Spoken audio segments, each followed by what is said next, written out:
నేను ఎన్నడూ ఇంత వాక్యం చెప్పిన దాన్ని కాదు.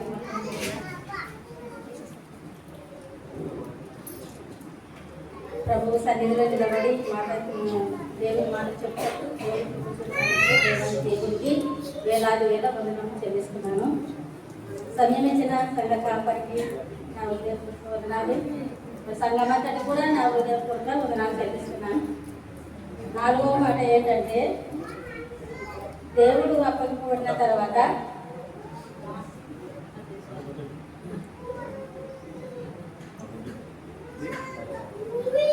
దేవుడు ఈ యూదా ఇస్కరియోతు ద్వారా 30 నాణ్యంలో చేత అప్పగింపబడిన తర్వాత 4వ మాట, ఏలి ఏలి లామా సబక్తా అని బిగ్గరగా కేక వేసింది. ఆ మాటకు నా దేవా నా దేవా నన్ను ఎందుకు చేయి విడిచితివి అని అర్థం. అక్కడ నిలిచి ఉన్న వారిలో కొందరు ఆ మాట విని ఇతడు ఏలియాను పిలుచుచున్నాడని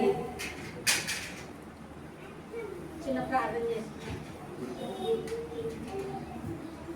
మహాగణుడు మహాపరిశుద్ధుడైన దేవా, ఈ పాపం తెలుసుకోవడం మా పాపంలో నిమిత్తమైనా కలవరి శిలువలో మీరు పలికినటువంటి యొక్క 7 మాటలను బట్టి మీకే స్తోత్రం చెల్లించుకుంటున్నాం.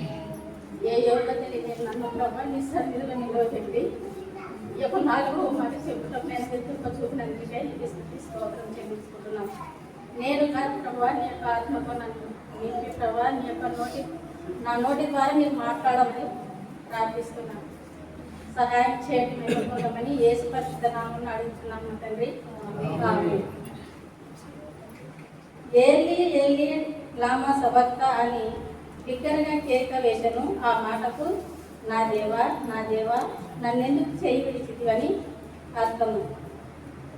నా దేవా అని నన్నెందుకు చేయి విడిచినావని ఎంత బాధ ఉంటుందో దేవునికి, ఎంత శ్రమ ఉంటుందో, ఎంత మరి ఆ దుఃఖం ఉంటే ఆ మాట దేవునితో మాట్లాడుతున్నాడు మన దేవుడు. యేసు ప్రభు తండ్రితో ఏలి ఏలి నామ సవత అంటే నా దేవా నన్ను ఎందుకు చేయి విడిస్తీవి. ఈ లోక పాపముల నిమిత్తమే దేవుడు శ్రమ పొందాలని తండ్రి కోరిన కాబట్టి తన కుమారుడైనటువంటి యేసుక్రీస్తుని ఈ లోకానికి పంపించి ఆయన ద్వారా ఈ యొక్క లోక పాపములను విముక్తి పొందడానికి దేవుడు తన కుమారుని ఈ లోకానికి పంపించి శిలువ మానుపై మరణించాలని తండ్రి కోరిక. మన పాపముల నిమిత్తము ఏ బలి అవసరం లేదు. మరి మానవుడైనటువంటి మానవ శరీర దారిగా వచ్చి మన దేవుడు మరి శిలువలో నలగొట్టబడి అనేక వారితో శ్రమ పొంది బాధలు పొంది హింసింపబడి ఆయన ఎంతో బాధపడినాడు. అందుకే ఎంతో దుఃఖంతో దేవుని తండ్రితో మనం చేస్తున్నాడు, నా తండ్రి మరి ఎందుకు నన్ను చేయించినావని కూడా మాట్లాడుతున్నాడు. అదేవిధంగా దేవుడు ఎలాగ అప్పగింపబడినాడంటే, నేను మత్తయి సువార్త 27వ అధ్యాయము 4వ వచనం చదువుతున్నాము. నేను ధర్మరాజ రక్తమును అప్పగించి పాపము చేసిద్దనని చెప్పాను. వారు దానితో మాకేమి, నీవే చూసుకోమని చెప్పగా అతడు ఆ వెండి నాణెములు దేవాలయంలో పారవేసి పోయి ఉరిపెట్టుకొని ప్రధాన యాజకులు ఆ వెండి నాణెములు తీసుకొని, ఇవి రక్త క్రయధనము కనుక వీటిని కానుక పెట్టెలో వేయకూడదని చెప్పుకునేది. కాబట్టి వారు ఆలోచన చేసి వాటినిచ్చి పరదేశులను పాతిపెట్టుటకు కుమ్మరి వాని పొలమును కొనిది. అందువలన నేటి వరకు ఆ పొలము రక్తపు పొలమనబడుచున్నది. అప్పుడు విలువ కట్టబడిన వాని, అనగా ఇశ్రాయేలులో కొందరు విలువ కట్టిన వాని క్రయధనమైన 30 వెండి నాణెములు తీసుకొని, ప్రభువు నాకు నియమించిన ప్రకారము వాటిని కుమ్మరి వాని పొలములకు ఇచ్చి అది ప్రవక్త అయిన ఇర్మియా ద్వారా చెప్పబడిన మాట నెరవేరును. నేను నిరపరాధ రక్తమును అప్పగించి పాపం చేసి తినని చెప్పాను. ఎవరు చెప్పినాడు ఇక్కడ? యూదా ఇస్కరియోతు మా ప్రధాన యాజకులకును పెద్దలకును మరి మాట ఇచ్చినాడు అన్నమాట. మీరు 30 వెండి నాణ్యములు నాకు ఇస్తే నేను ప్రభువును మీకు అప్పచెప్తాను అని. అప్పుడు ఆ రాత్రి భోజనము చేసేటప్పుడు రాత్రి వేళ మరి గెత్సేమనే తోటకు పోయి ప్రార్థన చేస్తున్నప్పుడు మన శిశువులకు చెప్పినాడు, మెలకువ కలిగి ప్రార్థన చేయండి అని చెప్పినప్పుడు కూడా వాళ్ళు నిద్రించినారు. అయినా ప్రభు అన్నాడు, ఆ గడియ వచ్చే ఉన్నది. కానీ మరి 30 వెండి నాణ్యములు ఎవరికి మళ్ళీ తీసుకొచ్చి ఇచ్చినాడు యూదా ఇస్కరియోతు.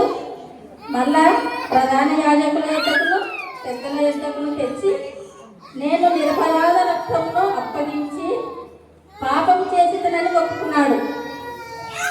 దేవుడు ఏ పాపం చేయలేదు కాబట్టి మరి ఏ పాపం చేయని దేవుడిని నేను మళ్ళీ వీళ్ళకు అప్పచెప్పినాను అంటున్నాని పశ్చాత్తాపడినాడు. ఆ 30 వెండి నాణ్యములు పశ్చాత్తాపడి వాళ్ళకి అప్పచెప్పినప్పుడు మరి వాళ్ళు ఏమంటున్నారంటే, వాటితో మాకేమి పని, మాకు ఇంకా దేవుడే మాకే అవసరమని అక్కడ చెప్తున్నారు అనమాట. మాకు అప్పచెప్పినావు కదా, మాకు దేవుడే అవసరమని నువ్వే చూసుకున్నామని చెప్పగా అతడు ఆ వెండి నాణ్యములు మళ్ళా దేవాలయంలో పారవేసినాడంటే తీసుకొని పోయి. దేవాలయంలో పారేసినప్పుడు పారవేసి పోయి విరు పెట్టుకున్నాను. అది తప్పు తెలిసినప్పుడు పశ్చాత్తాపడినప్పుడు యూదా ఇస్కరియోతు పోయి మళ్ళా ఊరి పెట్టుకొని చచ్చిపోయినట్లు మనం ఇక్కడ చూస్తున్నాం. ప్రధాన యాజకులు ఆ వెండి నాణ్యములు తీసుకొని ఇవి రక్త క్రయధనము కనుక వీటిని కానుక పెట్టెలో వేయతగదని వాళ్ళు ఆలోచించినారనమాట, చెప్పుకొని. కాబట్టి వారు ఆలోచన చేసి వాటినిచ్చి పరదేశులను పాతిపెట్టుటకు ఉమ్మరు అని పొలము కొనిరి. మరి పరదేశులు అంటే చనిపోయిన వారిని పాతిపెట్టుటకు ఆ పొలము కొందామని వాళ్ళు ఆలోచన చేసి ఆ పొలము కొన్నారంట. అందువలన నేటి వరకు ఆ పొలము రక్తపు పొలము అనబడుచున్నది. మరి చూడు, దేవుడు మరి ఏ పాపం లేనివాడు, ఏ లోపం లేనివాడు మన కొరకు మన పాపముల నిమిత్తము ప్రాణం అర్పించినంతగా త్యాగం చేసి కలువరి శిలువలో నలగొట్టబడి బాధింపబడి ప్రాణం ఇచ్చిన దేవుని మనం ఎంత ప్రేమిస్తున్నామంటే మనం జీవితాంతం ఆయనకు రుణస్థులై ఉండాల. ప్రతిదీ మనం తప్పు చేసినప్పుడు దేవుడు మనకు జ్ఞాపకం రావాల. ఒక అబద్ధం ఆడినా, ఒక ఎవరి మీద నింద చేసి మాట్లాడినా, ఒకవేళ మనం చెడుగా ఆలోచించిన ప్రతిదీ మనకు జ్ఞాపకం రావాల. పశ్చాత్తాపడాల. మనము ఇది తప్పు అంటే నేను పశ్చాత్తాపడినప్పుడే దేవుడు మనల్ని క్షమిస్తాడు. మరి యెషయా గ్రంథము 53వ అధ్యాయము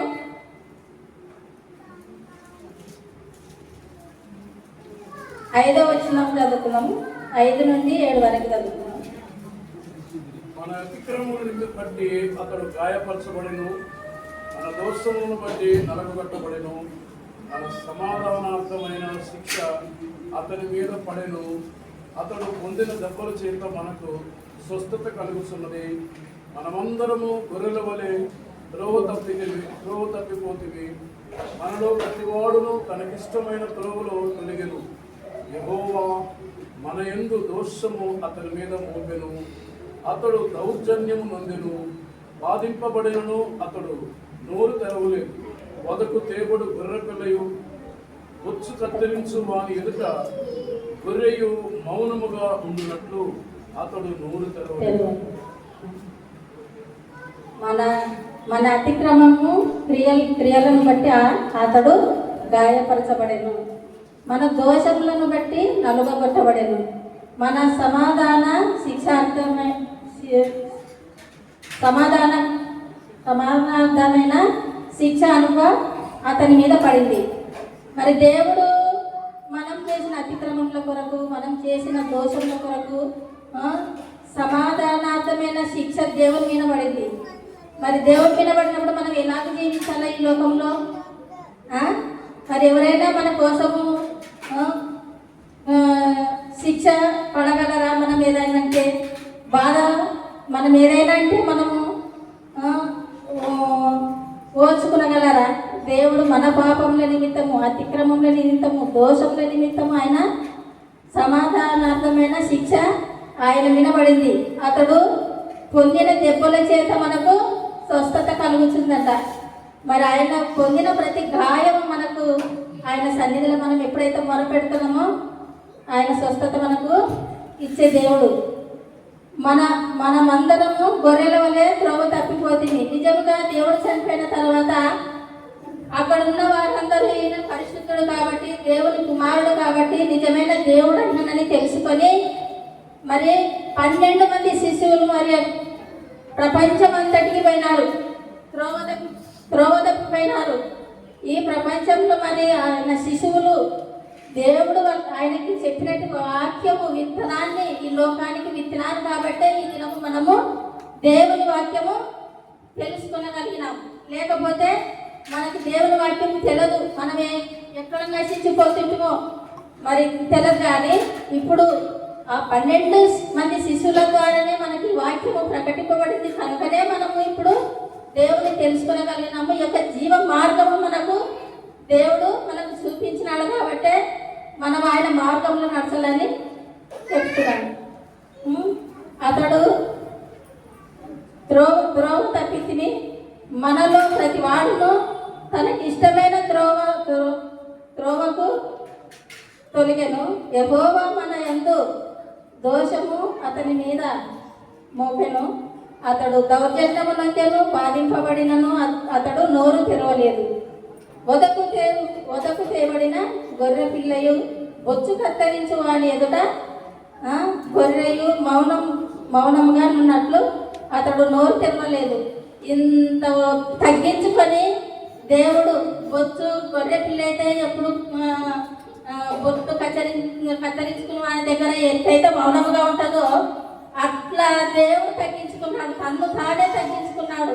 అంత తగ్గించుకొని మన కోసము అంత బాధింపబడి అంత శిక్ష పొంది కూడా మనకు ఈ రక్షణ దయచేసినాడంటే ఎంత గొప్ప భాగ్యము!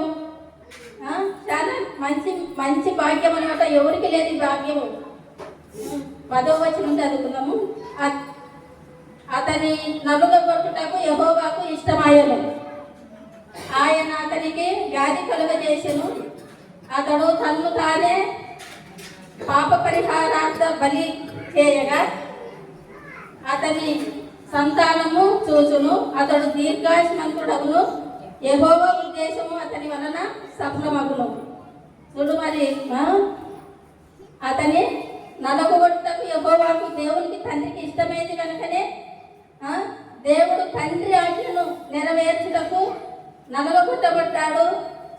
ఇష్టమైనందుకే నోరు తెరవకుండా మౌని బొచ్చు కత్తరించు గొర్రెవలే వదకు తేపడు గొర్రెవలే ఒదిగిపోయినాడన్నమాట. తగ్గించుకున్నాడు, తనకు తానే తగ్గించుకున్నాడు. మనం అలాగిన దేవుని మాటలు మనం జ్ఞాపకం చేసుకుని నిత్యము దేవుణ్ణి మనము ఫలించాల. మనము సండే వస్తాము, మనం వాక్యం వింటాము పోతాం అనేది కాదు. కానీ దేవుని మాటలు ఎంత పవిత్రమైనవో, ఎంత పరిశుద్ధమైనవో, ఆయన పరిశుద్ధుడు కనుక మరి ఆయనలాగా మనము కూడా పరిశుద్ధంగా ఉండాలని ఆయన ఇష్టం. కాబట్టి దేవుడు తన తండ్రి యొక్క మాటను నెరవేర్చి తన ప్రాణాన్ని పెట్టినాడు. కాబట్టి మనము మన దేవుని మాట విని దేవుని ఆజ్ఞలో నడుతాము, దేవునిలో ఫలిస్తాము, ఫలాభివృద్ధి పొందుదాము. దేవుడి వాక్యమును దీవించి ఆశీర్వదించను.